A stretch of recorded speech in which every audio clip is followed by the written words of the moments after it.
Hi, this is Dr. Saxena, and regarding this particular, we were talking about. I was talking to one of the patients, and he asked me what is this antibody titer and all that, and he was keen to go for his vaccination, and I thought, let me tell the people what exactly is this antibody and what it does and all that for general person also, because such a kind of interest because of this pandemic it has taken. I want you to understand antibodies are a large group of globulins. They are proteins. Your proteins has got albumin, your proteins has got globulin. When we give a report on the blood test, we give what is the value of albumin, what is the value of globulins. So this human body is capable of manufacturing more than almost 1 lakh different types of antibodies. And antibodies are usually comprised of 4 polypeptide chains, 2 identical light chains, and 2 identical heavy chains joined by something like a sulfur bond, disulfide bond. I can always tell you this is something like antibodies act like something like a guided missiles. This is one thing which the better antibodies you have, you are able to protect the thing. The main key idea of immunization, key idea of vaccination is trying to put an antigen and induce the formation of antibodies. So what we are effective, what we are trying to work it out is what are the biological functions of antibodies. Antibodies are manufactured in response to and to counteract that antigens. If I can go further, antibodies are tailor-made to specifically lock into each of the millions of the different structures of antigens that can invade the system. So antibodies can attach and kill the detrimental bacteria that manage to penetrate the body. Antibodies can sabotage viruses by neutralizing the parts of the virus surface that enables the virus to hook into the cell, enter the host cell. With attachment sites blocked, we talk about spike proteins and all that, the virus is no longer able to invade and take over the host cell. So that is the beauty of so when these antibodies have completed the task of neutralizing the antigens, the combined antigen antibody complex, immune complex, is itself destroyed by the eosinophils acid. So there are measures, there are areas we need to work it out. There are some things like we can always improve on increasing the antibody response of the body not just by your simple vaccine, but there are some other things also which these are the substances which stimulate the production of antibodies.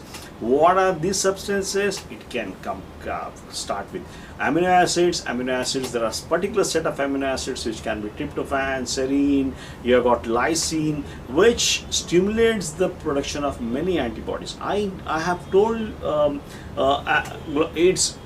antibodies are globulins.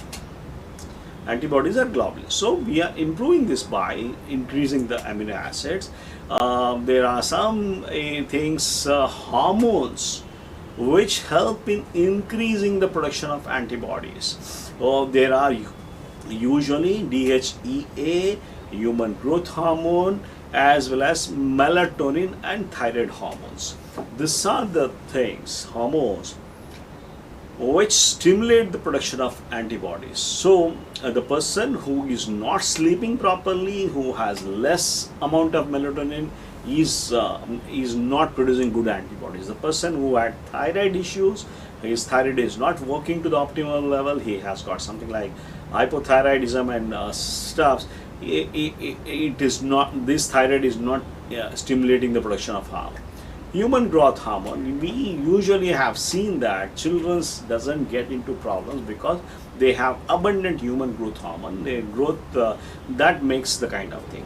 What about DHEA? DHEA is an adrenal hormone, and people who are having a lot of stress related problems and all that, they have adrenal insufficiency. They also doesn't have that good kind of production of antibodies.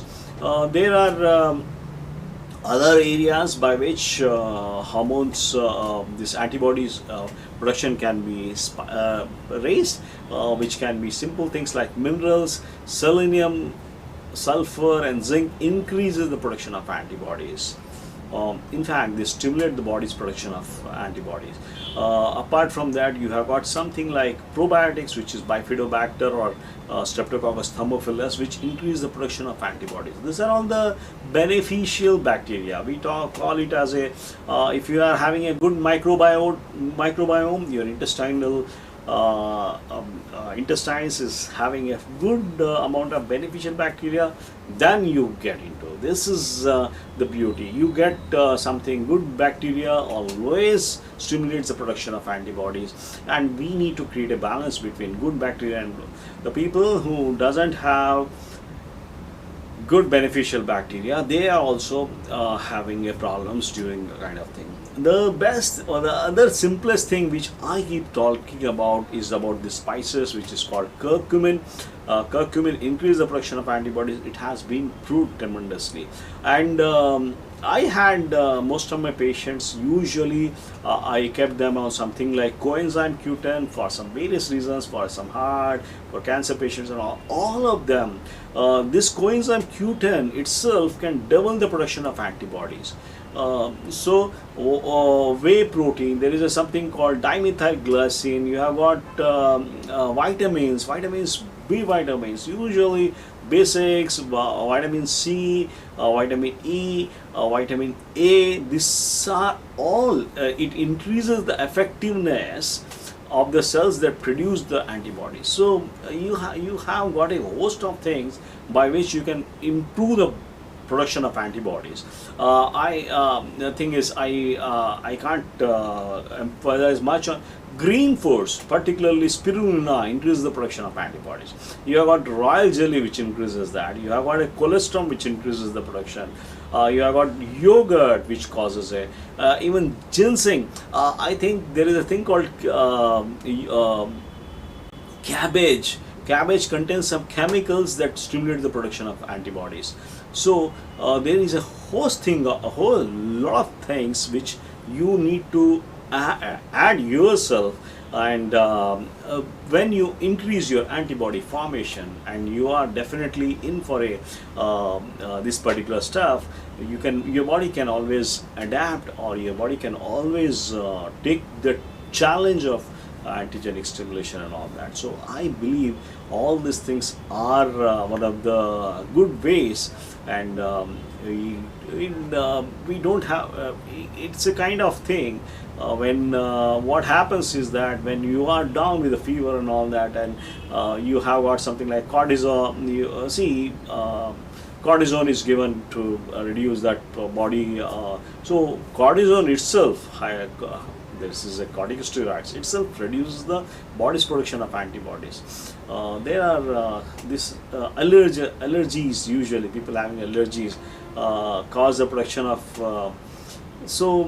they normally hamper some things as such. So you need to be careful at what things, how you can raise this antibodies, and yes, just by improving the antibodies by simple ways, I think big things can be achieved, and it can definitely improve your immune system. And I think all of us should take this as a good advice, trying to add some greens in the food, trying to add some good amino acids, trying to add some vitamins of different things, trying to add as simple as whey protein, coenzyme Q10. You have something like zinc, selenium, you have got something like sulfur, you have got some good bacteria, you have got something like supplemental um, DHEA and all.